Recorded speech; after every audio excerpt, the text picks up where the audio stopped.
Well, hello there again, friends. Today is 6/28/2022, and today is the Odin Project Vlog Day 126. And I am 38% complete through the JavaScript modules, or JavaScript section, and I am completing Module 4 of the JavaScript in the real world for today. And this will be a very short video, just discussing kind of the highlights. ES6. Uh, there's no learning objectives at the end. There's no items to go over really. There's no questions at the end. So we'll just have a short little discussion about this and wrap it up. And I will take a day off. Seems fitting after all the work I've been doing recently and completing this section, JavaScript in the real world, and then pick it up next time with JSON for asynchronous JavaScript and API. So with all that said, let's dig in. So basically, they go over the terminology. They start off by talking about the ES6 and the different versions of it, and it can be confusing. And I'll let you guys read this. It's not too terribly difficult to understand. They're just talking about ES6 is basically a standard, and JavaScript is the platform. Is that how they say it? Um, anyway, It talks about like ES7 or ES8 or ES 2015. It's hard to understand because they're different numbers. Uh, Part of the confusion here is that right after the release of ES6, a committee makes these decisions, change the naming scheme from versions like ES5, ES6, ES7 to release years. So, and then there's this cool little article that you can read on your own. I won't go over it too much, and it kind of talks about the different versions: ES1, 2, 3, 4, and the years they came out. It's cool. It's not like super impressive, but as far as learning to code, but it's cool to know the history of it because I was actually kind of curious myself. So I found this interesting to read. Um, so is this the article that says, yeah, ECMA script or ES6 or ES5 is a standard. JavaScript is called the implementation of that standard. So, and there's other examples like SpiderMonkey V8 ActionScript. I've never heard of any of those, but so ECMA or ES6 is the standard. JavaScript is the implementation. And so that's that. Again, there's no questions down here at the bottom. You see, there's just zero. There's no knowledge check. So I'm just kind of like just browsing through this with you real quick. This document outlines all the new features that show up in ES6, as we've mentioned. You've already been using many of these, though there are a few we haven't already specifically covered yet. And it opens up to a GitHub page. And so I won't go over this. This one's actually pretty beefy. It's really nothing new. It's just going over like it just said, the differences, the additions to ES6, which most of them we've either talked about or actually used them in our projects. So I didn't actually read it, to be honest with you. I skimmed through it. They're just telling you a little description of each and some code to show you what that feature is and how it works, how it's coded.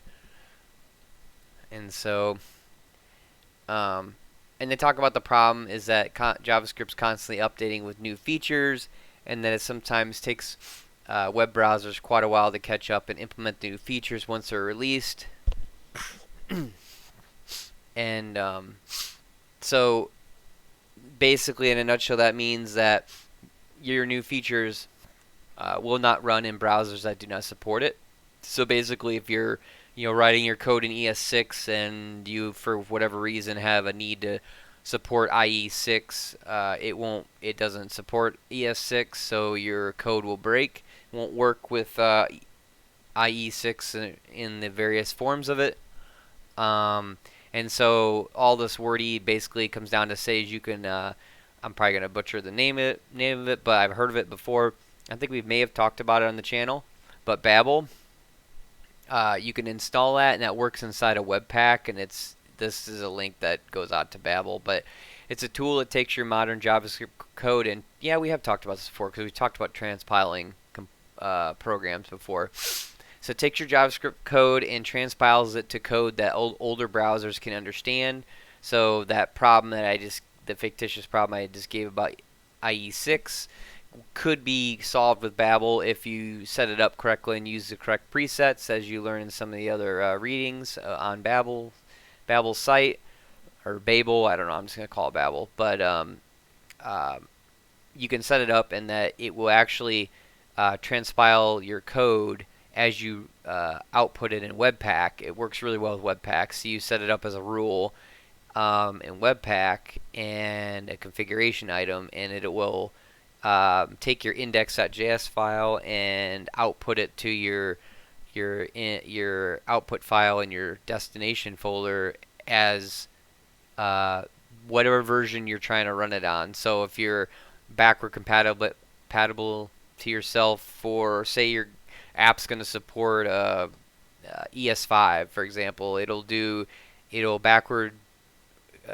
transpile. Am I trying to say here? It'll transpile your code back to ES5, which is bloats it up a little bit. But there's instructions here on how to install the Babel loader and use it in Webpack. I'm not going to go through this, but it takes out to a GitHub and steps you through it. Again, Webpack's the best way to do it. You can, I read you can run Babel independently. It seems like it's not really, I've never used it, but it seems like it's not really designed to be used on its own. It's designed to be used with a bundler like Webpack, for example. This article was pretty cool. This talked about why do you use it, why do you need it, how to set it up, not using Webpack basically, and they show you how to do Babel from scratch, just installing it from npm. Again, not really recommended. At least Oden doesn't recommend it. Since we've already learned Webpack, you basically, I didn't install it here. It says follow the instructions to install it and use it with Webpack. And I didn't install it because I currently don't have, obviously not currently working on any features or any projects that are using Webpack. But I do plan on, using it and setting it up in Webpack when I use Webpack next on next project, for example. So I just kind of read through the documentation. I didn't actually run through the installer program, but so just some reading today. Keeping it short and sweet today. Again, here's more of the article. I'll let you guys read it on your own. Talks about the environments, presets. You can use an environment if you're not sure exactly what browsers and versions of browsers you want and don't want to support. So you can set presets with your environments, and that will give you the ability to support certain browsers in certain versions. Here's an example of source. This is you typing out your ES6, and this is an unfortunate reality of Babel. The legacy, see how it's all bloated up. This is just if you use all the ES6 plugins without setting up presets, it will do something like this. From 3 lines of code, it'll create 100 lines of nonsense that your browser will have to chunk through every single time, and it's going to slow down your application. And here's an example of modern. That's probably what, I'm not counting it, but like 20, can't click on it either, but like 20 lines of code probably. So they're just using this to tell you that you can use, you can set up the environment to only use certain plugins instead of just downloading and consuming the entire environment, because your legacy code, your code will end up bloating out like that. So, and it goes through in more detail how to do that, how to set that up, how to set up the browser list RC file. Again, I'm not going to cover any of this, but it's good read. It's not too dry. Yeah. And so I kind of want to touch on what we were talking about earlier in yesterday's video, and then I'll hang the hat up here today for this one. But About I had somebody message me on the last video and thanked me for bringing that up and encouraging him or that person to continue on and restart and not give up. And I always want to try to be here. Not only is this just a vlog style for my own personal benefit here of documenting my journey along here, it helps me definitely to teach what I learn, and it helps me retain more information and cement it in. But it's also for you guys. I honestly never knew that when I was going to start it that I would get this much of a following. I know it's humble beginnings. I put out a lot of videos. I have over 115 videos or something like that. I've definitely put in the time, and I will continue to put in the time. And I appreciate every single one of you who watch these videos, and know that I love you for that. And your engagements appreciated. It helps my channel reach other people. And all I have to say is, don't give up. I'm just a guy. I'm not. I'm learning to code just along with you. I just am telling myself, and sometimes I have a mental battle with it, but I tell myself not to give up. Even when the going gets tough, take a break, take a day off, take a couple days off like we were talking about in yesterday's video.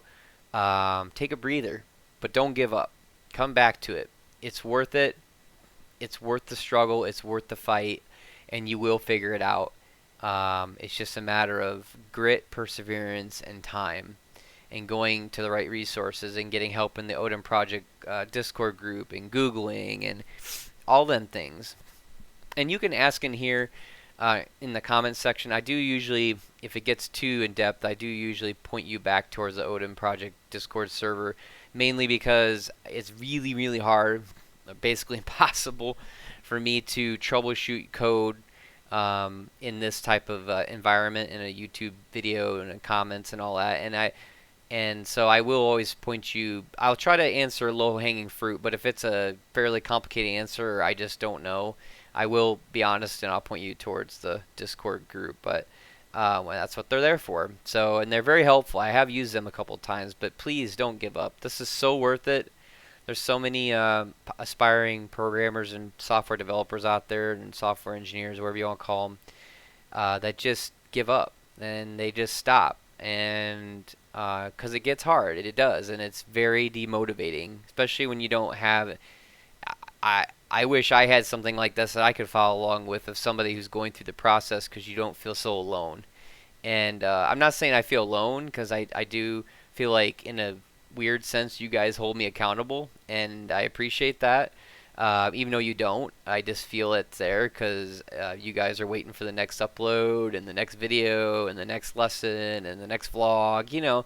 So it honestly, in that kind of weird way, it helps me keep my accountability to myself. And so it's kind of a two-way street. But yeah, don't give up, guys. Take a break, come back to it.